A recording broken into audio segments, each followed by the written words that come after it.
Good day and welcome to Revealing the Christian Life. I'm your host, Poetess Denise Fyffe. Becoming a Christian can be overwhelming to many. No matter how we try, we make mistakes, or we feel as if we have nowhere to turn. Well, Revealing the Christian Life ministry is here to support, guide, teach, counsel, and mentor you concerning your Christian life. We aim to help you with understanding the real walk with Jesus Christ and pray that you experience His revelations in your life. Time has taught me many lessons which I never could have learned as a child. Time is like a university, and experience is the chancellor. Pain and heartbreak has their own reward. Emerging with scars proves you're a master scholar. One must live and have lived experiences to not only gain understanding and wisdom, but one must have lived experience to truly believe the stories, cautionary tales, and advice that our foreparents tried to ingrain in us as children. Nothing can replace time, and nothing can erase our experiences, well, except dementia, which of itself is a horrible thing. My life has been littered with lived experiences, and I have been mandated to share the knowledge, wisdom, and understanding so painfully gained. At the helm of all this is God, and at his right hand is Jesus Christ. But within his hand, the scroll which dictates the terms of my call. I don't truly know if I have fulfilled all the prerequisites written there, but what I do know is that as best as I can, I will fulfill what is in my heart, my mind, and my spirit to do. It is important to understand your mission on earth. Whatever you were born to do, whatever mission awaits you here on earth, will in some way tug at your psyche from an early age.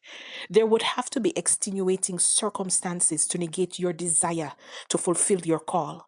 But trust, somewhere deep inside of you, you will have an urge to explore that particular road on your journey.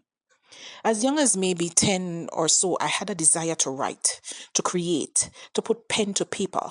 I have told the story before where I sat on the stairs leading to my neighbor's rooftop and said a little prayer in my heart, or maybe I think I had a list of goals for my life. One of which was I wanted to be a writer. I didn't know how I would accomplish that, but having read dozens of my mother's romance novels had sown a seed within the deepest part of my soul. In my teens, I too owned dozens of books. I had read hundreds of books by then, and the introvert within me lapped it up. Now I have read thousands. But then I explored the world through those pages, learned languages, and envisioned the lives of the characters. You see, it didn't matter what the genre or type of books were, God used those seeds to lead me on a path to my destiny.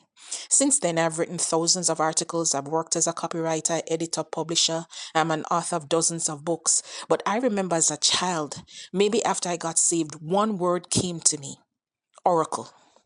Now, oracle is a term historically used to describe a person through whom divine wisdom or prophecy is communicated.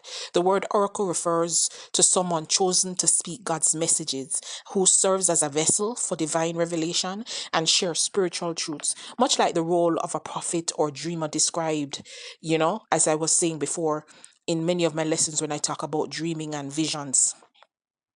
Now, this word it sort of drove me for a really long time, and I had to research and I sought to understand it within a biblical context. That was my first clue that I would have a prophetic call.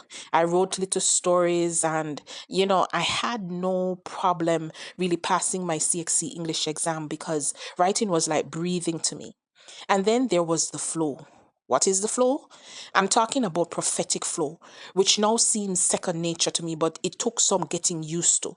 The cliche would be that it's like riding a bike. The prophetic flow is that harmonious, synchronous place one finds in allowing the Holy Spirit to use you to bring forth God's word. Everyone has their way of tapping into the prophetic flow. For some, it is easier than others, but my encouragement for you is to keep working at it and asking God to help you with it, because everyone has their different challenges and different ways of getting into the prophetic flow. Now, many of the lessons and sermons and teachings and things that I share with you from the Revealing the Christian Life Ministry website came through that flow. It is like a river.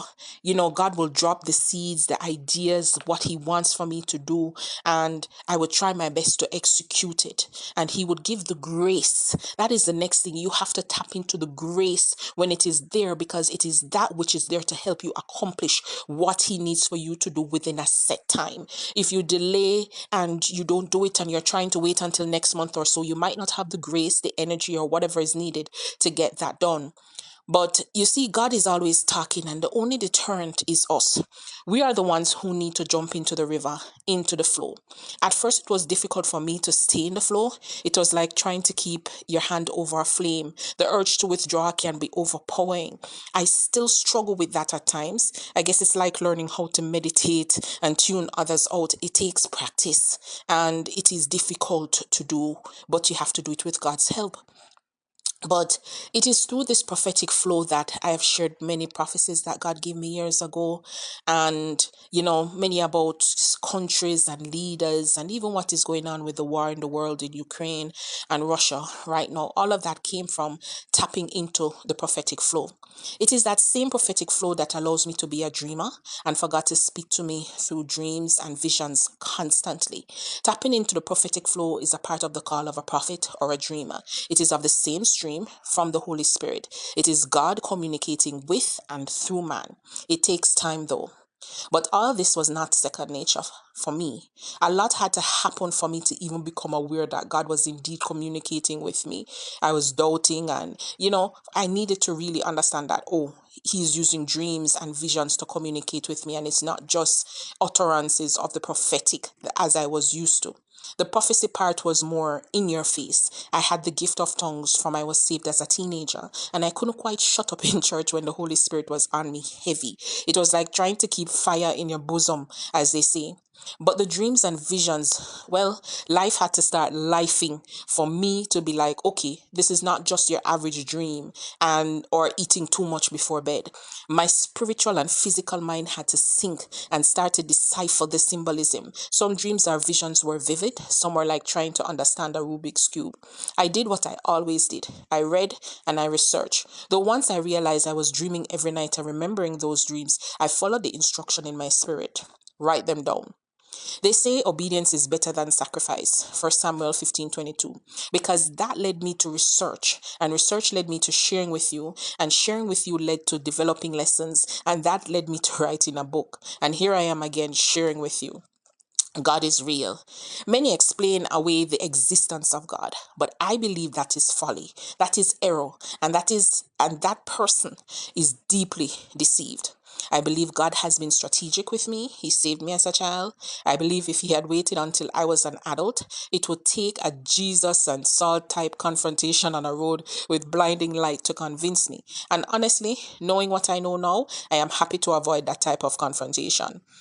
I am an intellectual, and as such, I require tangible proof to be convinced of anything. And that has been my experience with God, though not in the way I would have liked. Unfortunately, I have seen some demonic stuff and had demonic encounters, and those have left me 100% assured there are physical and spiritual things in this world. Don't be deceived and think that we are just living in a physical world. There are physical and spiritual aspects of this world. That knowledge has only solidified over time. After 4 decades, my knowledge is once again being stretched. I'm learning as Solomon did that everything gained is folly, and truly everything outside of serving God is vanity. Vanity of vanities, all is vanity. This is according to Ecclesiastes 1 2. Ecclesiastes 1 says, Vanity of vanities, says the preacher. Vanity of vanities, all is vanity. What profit has a man from all his labor in which he toils under the sun? One generation passes away and another generation comes, but the earth abides forever. The sun also rises and the sun goes down and hastens to the place where it arose. The wind goes towards the south and turns around to the north. The wind whirls about continually and comes again on its circuit. All the rivers run into the sea, yet the sea is not full. To the place from which the rivers come, there they return again. All things are full of labor. Man cannot express it. The eye is not satisfied with seeing, nor the ear filled with hearing. That which has been is what will be, that which is done is what will be, and there is nothing new under the sun. Is there anything of which it may be said, see, this is new? It has already been in ancient times before us. There is no remembrance of former things, nor will there be any remembrance of things that are to come by those who will come after. That is Ecclesiastes 1 2 to 11. What appealed to me as a youngster no longer stirs an impulse in my soul. All I want is what God wants me to fulfill and to truly be content or happy and have joy. It means I'm looking for deeper things and will quickly evict anything with the appearance of evil from my life too. Also, I am more forgiving of myself because I realize that as a man or a woman, I'm a flawed being. I've always been analytical. Yes, the overthinking type who will psychoanalyze everything and everyone, but more so myself. And I find that even now I'm picking myself apart to gain greater understanding. This can be a humbling experience, and I have learned that we have many blind spots which only others close to us can see. And in life, to grow, to gain, to truly evolve, one must be willing to pick at those flaws and change them for what is a better version of ourselves. Relationships that matter will force you to examine the scales of your being and shed what is decrepit. It will force you to want to be better for others. Time, some have a little, some have a lot, but that is subjective. Time flies faster the older you get. As a child, you earn to be older and have more responsibilities, but there is a shroud that one passes through, and when you do, you can never go back. You stop stating your age as a whole and a half, and you start reverse, claiming to be 21, 25, 30, 33, the magic numbers. Whereas when we are younger, we claim to be 16, 18, 21. But time and life makes us want to reverse course. Because when you get the responsibilities and independence and you see how life really is, we all want to go back to the younger, carefree version of ourselves, the one with no bills to pay and no responsibilities. The only part I would eliminate is the parent burden and restriction. But it does not matter. For every man must march to the beat of time, and we all march in one direction, getting older. I pray though you get wisdom and understanding. Grab it with both hands from what I am sharing with you. Grab it from anyone who has ever been a cautionary tale. Grab it from the news. Grab it from wise friends. Grab it from anyone who is urging you to be a better version of yourself and encouraging you to do more and to be more in Christ Jesus. For without Christ is loss, but with Christ is gain. Remember, everything outside of God is vanity. Be blessed and be encouraged in Jesus' mighty name. Amen. We hope that today's broadcast and these words have blessed, strengthened, or edified you today.